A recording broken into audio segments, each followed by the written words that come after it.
வணக்கம். நான் உங்கள் மோகனா. 5/9/2025 வெள்ளிக்கிழமை தினத்தந்தி மக்கள் மேடை பொதுமக்கள் கருத்து ஜிஎஸ்டி வரி குறைப்பு தீபாவளி பரிசாக அமைந்ததா அப்படின்னு ஒரு 7-8-9 பேருக்கு மேலே சொல்லியிருக்காங்க. இதை பாருங்க.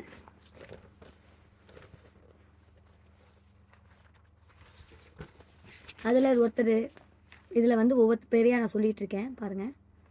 சாந்தா தேவி அவங்க என்ன சொல்கிறாங்கன்னு பாருங்கள். சாந்தா தேவி இவங்க தான்.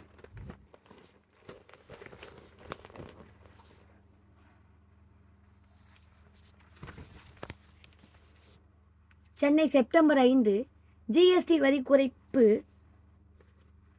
தீபாவளி பரிசாக அமைந்ததா என்பது குறித்து பொதுமக்கள் கருத்து தெரிவித்து இருக்கின்றனர். நாட்டின் சுதந்திர தின உரையில் பிரதமர் நரேந்திர மோடி அவர்கள் மக்கள் அன்றாடம் பயன்படுத்தும் பொருட்கள் மீதான ஜிஎஸ்டி வரி குறைக்கும் வகையில் ஜிஎஸ்டி 2.0 சீர்திருத்தம் மேற்கொள்ளப்படும் என்றும் இது தீபாவளி பரிசாக அமையும் என்றும் கூறியிருந்தார். அதன்படி மத்திய அரசு நேற்று முன்தினம் அதிரடியாக ஜிஎஸ்டி வரிகளை குறைத்தது. இந்த புதிய வரி விகிதங்கள் வருகிற 22ஆம் தேதி முதல் அமுலுக்கு வர இருக்கின்றன. அதன்படி மத்திய அரசு நேற்று முன்தினம் அதிரடியாக ஜிஎஸ்டி வரிகளை குறைத்தது. இந்த புதிய வரி விகிதங்கள் வருகிற 22ஆம் தேதி முதல் அமுலுக்கு வர இருக்கின்றன. பிரதமர் மோடி அவர்கள் சொன்னது போல ஜிஎஸ்டி வரி குறைப்பு தீபாவளி பரிசாக அமைந்ததா என்பது குறித்து பொதுமக்களிடம் கருத்துக்கள் கேட்கப்பட்டன. அதன் விவரம் வருமாறு. சாந்தா தேவி ஐடி ஊழியர், சென்னை, அவங்க தான் பேசியிருக்காங்க பாருங்க. ஜிஎஸ்டி வரி குறைய போகிறது என தெரிந்தும் கடந்த சில நாட்களுக்கு முன் புதர் பைக் வாங்கினேன். இன்னும் கொஞ்ச நாள் காத்திருந்தால் விலை குறையும் என்று அப்போதே சொன்னார். ஆனால் என்னுடைய பழைய வாகனம் பயன்படுத்த முடியாத நிலைக்கு சென்றுவிட்டது. மேலும் புதிய பைக் வாங்க வேண்டிய கட்டாயத்தில் இருந்தேன். காத்திருந்தால் குறைந்தது ரூபாய் 10,000 முதல் 15,000 வரை குறையும் என்று சொல்லி இருந்தார்கள். இப்போது எனக்கு பைக் தேவை அதிகம் இருப்பதால் அதனை எல்லாம் கருத்தில் கொள்ளாமல் வாங்கிவிட்டேன். இப்போது இந்த அறிவிப்பு 22ஆம் தேதிக்கு மேல் பைக் வாங்க இருப்பவர்களுக்கு நல்ல லாபம். ஜிஎஸ்டி வரி குறைப்பு நிச்சயம் வரவேற்கத்தக்கது. அவங்க பைக்கு வாங்குறாங்களாங்க, அது குறையும் நினச்சி எதிர்பார்த்தாங்களாம். ஆனால் அது முடியலையா. அதுக்கப்புறம் வாங்கினதுக்கப்புறம் தான் அது குறைச்சிருக்காங்க. அதான் அதை நாங்கள் வரவேற்கிறோம் அப்படின்னு சொல்லிட்டு இந்த சாந்தா தேவி சொல்கிறாங்க. அடுத்தது பாருங்க. லதா இல்லத்தரசி, இவங்க வேலைக்கு போல வீட்டில் தான் இருக்காங்க.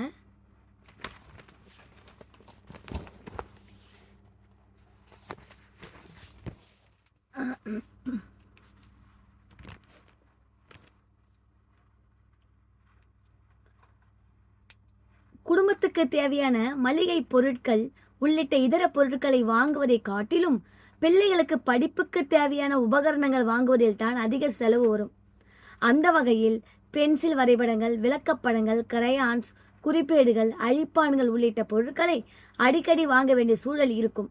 அந்த பொருட்களுக்கெல்லாம் முன்பு 12% இருந்த ஜிஎஸ்டி இப்போது அறவே இல்லை என அறிவிக்கப்பட்டிருப்பது மகிழ்ச்சியை கொடுக்கிறது.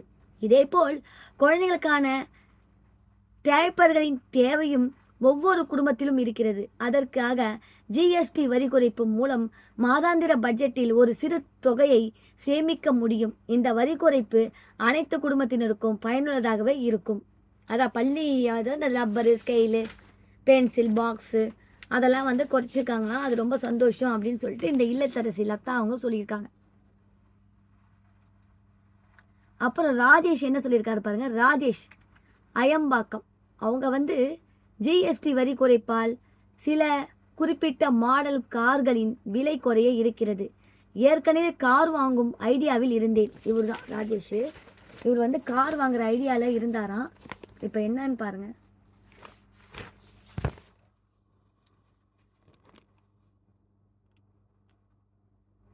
அப்போது பிடித்த மாடல் காரின் விலை குறித்து எல்லாம் கேட்டு வைத்திருந்தேன்.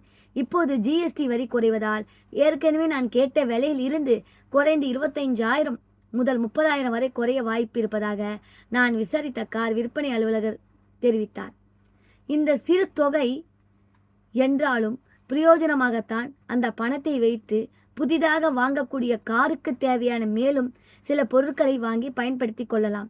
இந்த வரி குறைப்பு என்னை போல் நடுத்தர வர்க்கத்தினருக்கு நிச்சயம் கை கொடுக்கும். அவர் வாங்குற கார் இப்போ விலை குறைஞ்சிடுச்சான் 15லேருந்து 30க்குள்ள. அதனால் வாங்கலாம். இந்த ஜிஎஸ்டி குறைப்பு ரொம்ப முக்கியமானதாக இருக்குன்னு சொல்கிறாரு. அடுத்தது பாருங்க, தையல்காரர் குரோம்பேட்டை சலீம் பாஷா. தையல் இயந்திரங்களுக்கும் அதன் பாகங்களுக்கும் ஏற்கனவே 12% ஜிஎஸ்டி வரி விதிக்கப்பட்டு இருந்தது. அதனை தற்போது 5% மாற்றி அறிவிக்கப்பட்டு இருப்பது வரவேற்கத்தக்கது. இவர் தான் அந்த சலீம் பாஷா. தையல் மிஷின் ரொம்ப இப்போ குறைக்கிறாங்க, அது வரவேற்கத்தக்கதுன்னு சொல்கிறாரு.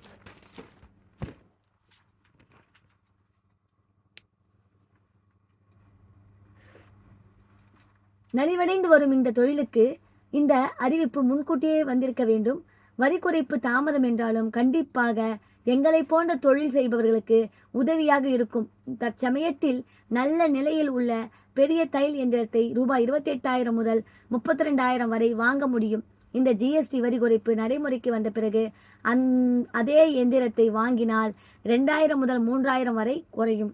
அவர் வாங்க போகிற அந்த குறையுது, எனக்கு ரொம்ப பயனுள்ளதாக இருக்குதுன்னு சொல்கிறார் அந்த சலீம் பாஷா. இவங்களும் வீட்டில் இருக்கிறவங்க தாங்க, இல்லத்தரசியாங்க. கீதா கமலநாபன் கொரட்டூருங்க. இந்த பாருங்க, சித்திக்கும் தீபாவளி பரிசுன்றாங்க. தீபாவளிக்கு அவங்களுக்கு என்ன கொடுத்தாங்கன்னு தெரியல, பார்க்கலாம். விண்ணை மூட்டும் அளவுக்கு விலைவாசி உயர்வு இருந்து வரும் வேளையில் அதற்கு வேகத்தடை போன்று ஜிஎஸ்டி வரி குறைப்பு அமைந்துள்ளது. சமையல் தேவைக்கு பயன்படுத்தப்படும் எண்ணெய், நெய் மற்றும் பனீர், தயிர், ஐஸ்கிரீம் போன்ற பால் உபோ பொருட்களின் வரி 12%இலிருந்து 5%ஆகவும், தலைக்கு தேய்க்கும் எண்ணெய், shampoo, paste, brush, shaving cream போன்ற பொருட்களின் வரி 18%இலிருந்து 5%ஆகவும் குறைக்கப்பட்டுள்ளதால் இந்த பொருட்களின் விலை கணிசமாக குறையும் என்று எதிர்பார்க்கின்றோம். இதன் மூலம் மாத பட்ஜெட் சுமை ஓரளவுக்கு குறையும் என்று நம்புகிறோம். வரியை உயர்த்தும் போது விலையை ஏற்று நிறுவனங்கள் வரி குறைக்கப்பட்டுள்ள இந்த சூழலில் விலையை குறைக்கிறதா என்பதை மத்திய அரசு கண்காணித்து உறுதி செய்ய வேண்டும். இந்த பொருட்களின் வரி குறைப்பை மனதார வரவேற்கிறோம். அன்றாட சமையலுக்கு பயன்படுத்தப்படும் மளிகை பொருட்களின் வரியையும் குறைத்து இருந்ததால் தித்திக்கும் தீபாவளி பரிசாக அமைந்திருக்கும் அப்படின்னு அவங்க சொல்றாங்க.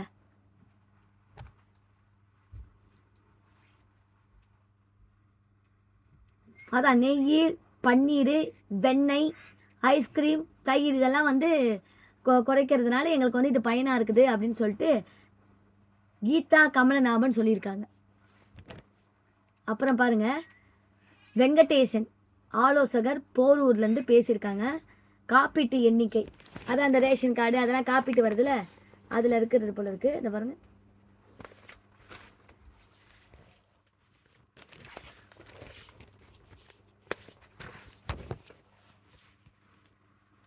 என்டவுமெண்ட் எனப்படும் ஆயுள் காப்பீட்டு முதலாம் ஆண்டு 4.5%, அடுத்த ஆண்டிலிருந்து 2.25% ஜிஎஸ்டி வசூலிக்கப்பட்டது. இது தவிர யுலிப் எனப்படும் மற்ற இன்சூரன்ஸ் பாலிசிகளுக்கு மருத்துவ காப்பீட்டுக்கு 18% வரி வசூலிக்கப்பட்டது. இதனால் சந்தாதாரர்கள் ஒவ்வொரு பிரீமியத்தின் போதும் கூடுதலாக பணம் செலுத்த வேண்டிய நிலை இருந்தது. அதாவது ஆண்டுக்கு 20,000 மருத்துவ காப்பீடு இருந்ததால் காப்பீடு எடுத்தால் ஜிஎஸ்டி வரி 18% சேர்த்து ரூபாய் 4.50 கூடுதலாக செலுத்தும் நிலை இருந்தது. எந்தவித வருமானமும் இல்லாத மூத்த குடி மக்களுக்கு இந்த வரி விதிப்பு மிகுந்த சிரமத்தை கொடுத்து வந்தது. இதுபோன்ற பல்வேறு காரணிகள் ஆயுள் மற்றும் மருத்துவ காப்பீட்டின் வளர்ச்சிக்கு தடையாக இருந்தும் உடல்நலம் தொடர்பான காப்பீட்டு பிரீமியங்களுக்கு வரி விதிக்கப்பட்டதற்கு ஆரம்பம் முதலே எதிர்ப்பு இருந்து வந்தது. தற்போது ஜிஎஸ்டி வரி விலக்காமல் பண சுமை குறைந்துள்ளது. இந்த நாள் ஆயுள் மற்றும் மருத்துவ காப்பீட்டு செய்பவர்களின் எண்ணிக்கை கணிசமாக அதிகரிக்கக்கூடும். இப்போ ஒரு ஹாஸ்பிட்டலில் சேர்க்குறோம், அதுக்கு காப்பீடு திட்டம் எதுனா இருந்தால் அவங்க ஃப்ரீயாகவே பார்த்துக்குவாங்க. அதுக்கு தான் இந்த காப்பீடு எண்ணிக்கை ரொம்ப அவசியம் அப்படின்னு சொல்லிட்டு இவங்க சொல்கிறாரு. யார்? வெங்கடேசன் சொல்கிறாரு.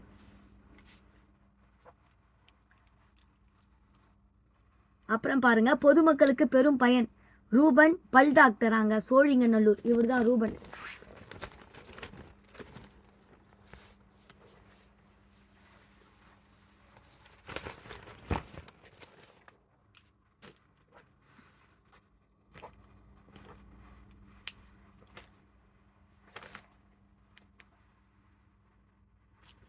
ஜிஎஸ்டி, அதாவது ஜிஎஸ்டி வரி குறைப்பில் பொதுமக்கள் மிகவும் பயன் அடைவார்கள். மற்ற நோயாளிகளை விட மனநோயாளிகளுக்கு ஜிஎஸ்டி வரி குறைப்பு மிகவும் பயனுள்ளதாக அமையும். காரணம், மற்ற நோயாளிகளை விட மனநல நோயாளிகள் நீண்ட நாட்கள் மருந்து உட்கொள்ள வேண்டும். இதனால் மனநோயாளிகளை பேணி காக்கும் குடும்பத்தினர் பெரும் பயனடைவார்கள். மருத்துவ உபகரணங்கள் விலை குறைவால் ஏற்படும் பயன்களும் பொதுமக்களை சென்றடையும். காப்பீடுகளுக்கு ஜிஎஸ்டி விலக்கு அளித்திருப்பது என்பது நடுத்தர மக்களுக்கு பெரும் பயனாக அமையும். அதாவது குறைந்த விலையில் நிலைந்த காப்பீட்டு மதிப்பு பயனை பெற முடியும். மேலும் பெரும்பாலான மக்கள் நோய்களுக்கான மருத்துவம் பார்த்து நிலபுலன்களை விற்று வறுமை கோட்டுக்கு கீழ் தள்ளப்படுவார்கள். இனி அது போன்றவர்களின் எண்ணிக்கை வெகுவாக குறையும். மொத்தத்தில் மருத்துவம் சார்ந்த பொருட்கள் வரி குறைப்பால் பொதுமக்கள் நல்ல பலன் அடைவார்கள். ஆமாங்க, என்னன்னா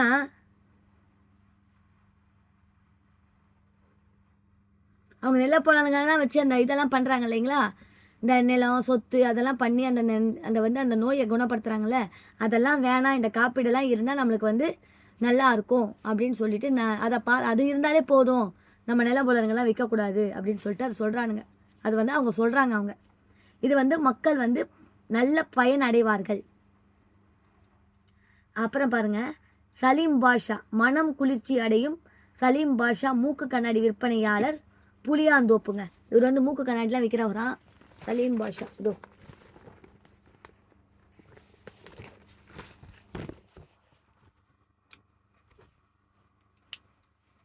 மூக்கு கண்ணாடிக்கான ஜிஎஸ்டி வரி 12% 5% குறைந்துள்ளதால் வாடிக்கையாளர்கள் மிகுந்த பயனடைவார்கள். முன்பு எல்லாம் கண்ணாடி ஃப்ரேம் எது வாங்கினாலும் 12% வரி இருந்தது. அது தற்போது 5% விலை குறைந்து இருப்பதால் மூக்கு கண்ணாடி விலையும் வெகுவாக குறையும். மூக்கு கண்ணாடி விற்பனை அதிகரிக்கும். கூலிங் கிளாஸ் வாங்குபவர்களின் கண்கள் குளிர்ச்சி அடைவதுடன் அவர்களின் மனமும் குளிர்ச்சி அடையும் அப்படின்னு சொல்லிட்டு சொல்கிறாங்க. அந்த கண்ணாடி மூக்கு கண்ணாடி வாங்கினா அது பாருங்கள், ஜிஎஸ்டி வரி 12% 5% குறைந்துள்ளதால் வாடிக்கையாளர்கள் மிகவும் அது குறைஞ்சிச்சான். ஜிஎஸ்டி வரியால் அந்த மூக்கு கண்ணாடி வாங்குற இது குறைஞ்சிடுச்சு, 12% குறைஞ்சிடுச்சு. இப்போ வாங்குறவங்க ரொம்ப சந்தோஷமாக வாங்குறாங்க அப்படின்னு அவர் சலீம் பாஷா சொல்கிறாரு. அடுத்தது பாருங்கள், கண்கட்ட பின் சூரிய நமஸ்காரம். சுரேஷ் பாபு இன்டீரியர் டெக்கரேட்டராங்க, சூளையிலேருந்து சுரேஷ் பாபு.